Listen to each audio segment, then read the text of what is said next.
आपका नाम? आपने ये दो दवाई ली है, किसके लिए ली है? किस चीज़ की दवाई है ये? कौन सी?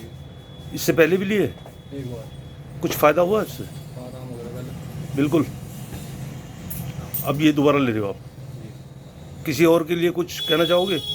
किसी और ग्राहक के लिए? अगर किसी और को भी होगा तो उसको बतला देंगे। बोलो बोलो। अगर और किसी को भी खांसी होगी तो उसको भी बतलाएंगे इसके बारे में। अच्छा, धन्यवाद।